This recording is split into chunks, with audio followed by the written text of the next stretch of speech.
Okay, so in the previous video we showed how to install Blender, and we're going to go back into Blender and go through preferences and extensions and add-ons, how I set it up when it's a new installation of Blender.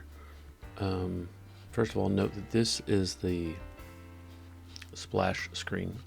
We'll get back to that in a little bit, but Blender refers to this. Blender refers to that as the splash screen. Let me close that and look at it one more time.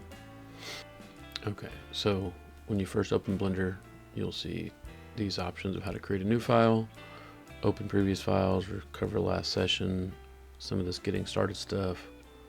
These things could be found here: recover, open, new. So let's go to edit. Let's go to preferences. Start with interface. If I make this bigger, will it make it bigger for y'all? Yeah. Let's make it something like that. Maybe it's easier to see on mobile. Okay, so in interface, every time you open Blender, that splash screen shows up. It's just one more thing you have to close. I prefer to uncheck that. I don't think there's anything else in here that you will need to change unless you have a preferred language that is not English. Go to viewport. All of this will be good. What you want to look at is subdivision. If you have a decent GPU, a decent graphics card, you want to make sure this is selected. I don't. My computer's a dinosaur, and so I don't see a difference using this or this myself. But if you have a decent graphics card, a newer graphics card, make sure that this is checked. It's definitely going to help you. That makes sure that your graphics card is what's doing the processing, allowing your CPU to do the things that it needs to do on the side. You don't need anything in lights. You don't need to change anything in editing. Animation, we're not going to be doing an animation. In older versions of Blender, this would be found under add-ons. It still is, but this is new. Extensions, this is where there's community created add-ons that you can find and install, and we'll get back to that. Add-ons, these are things that are bundled with Blender, and we are primarily going to be doing 3D modeling. The ones that are checked, you can just leave them as checked, and the ones that are not checked, I don't think you're going to need them. Node Wrangler is one that I hear a lot about, but I don't really work with nodes. Something that I need to learn, but themes, okay, input. If you are on a laptop, one thing that you're going to want to do is you're going to want to click emulate 3-button mouse. So it gives you the ability to use like a middle mouse button. So if I'm on a regular mouse and clicking the middle mouse button gives me the ability to pivot around these. And if you're on a laptop that doesn't have 3 buttons, you don't have that option. So you'll want to click emulate 3-button mouse and emulate numpad. So you're going to want to click this one too, and you don't need to worry about that one. But what the number pad does is it quickly changes your view. So you can get a view from the Y, looking down the Y. You can get a view from X, so it's a top view, from Z.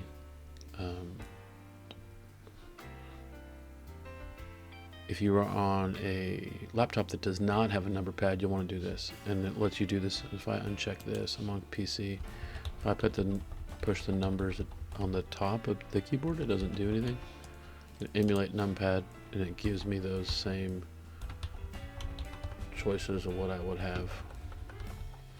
1 is one view, 3 is one view, and then 7 is another view.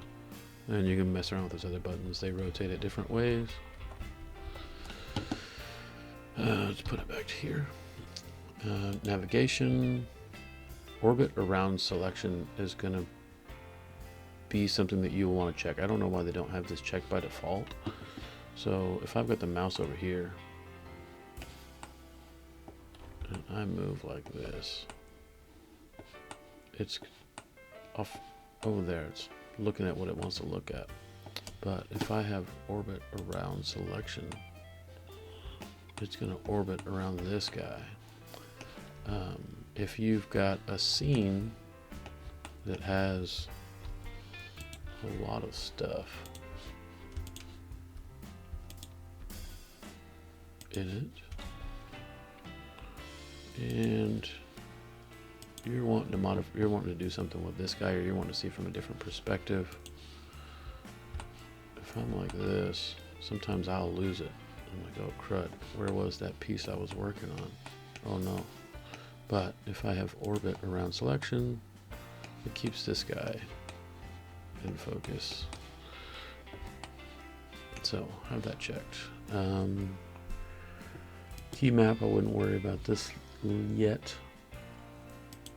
System, if you have a decent or modern graphics card, you want to make sure that none is not selected. You do not want this selected if you have a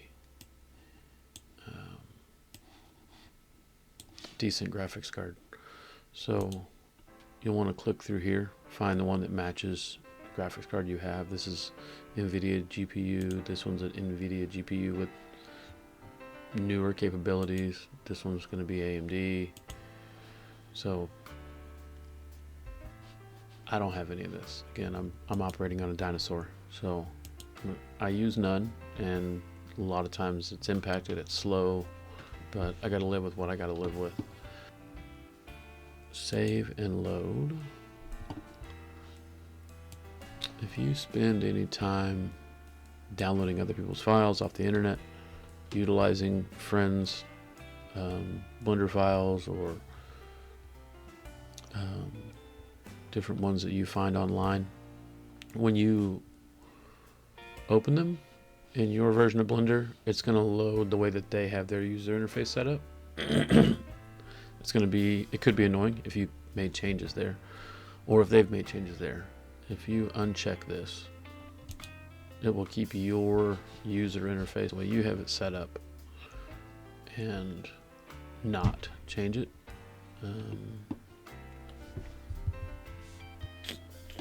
Let's go ahead and go to extensions. So there's a ton of good extensions, and there's even more online that don't come included in this that you can find and install.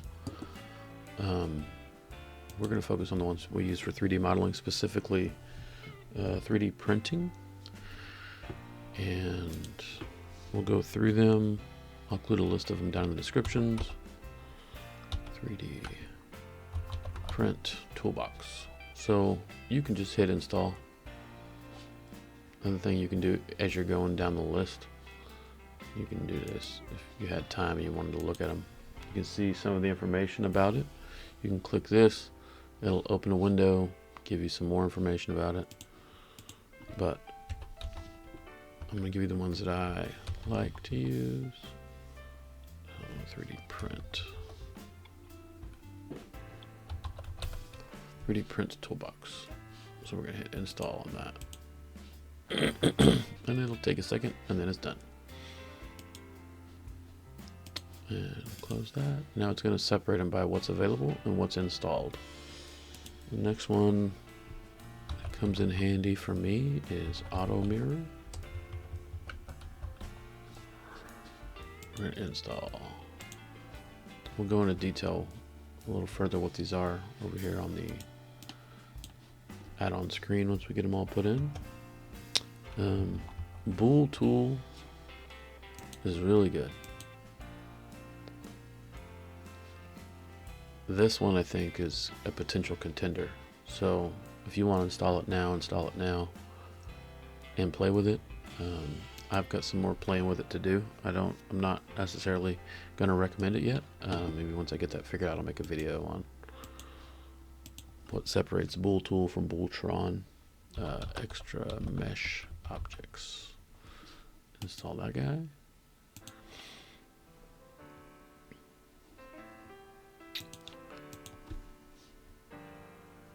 Incremental autosave. Exactly what it sounds like. Blender does have autosave.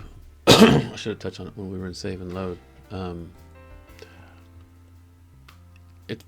It's not without its faults. Incremental autosave add-on is an improvement. Loop tools is a big one. Everybody's going to recommend loop tools. And I like measure it, especially we're going to be printing functional prints. You know, maybe you need a bracket or a spacer or something to help you with something around the house. Measure it helps you make sure that you are making it to the dimensions that you need. And then for me, I'm going to put screencast keys. You don't need it unless you want it. I'll go into that one first.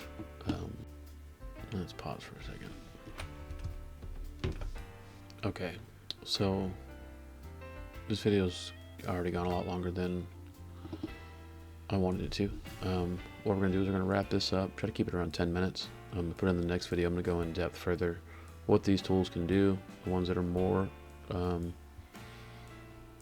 usable, we're going to maybe create their own video. So click here, you'll see where you can go to the next one. We'll go over specifically in depth what each one of these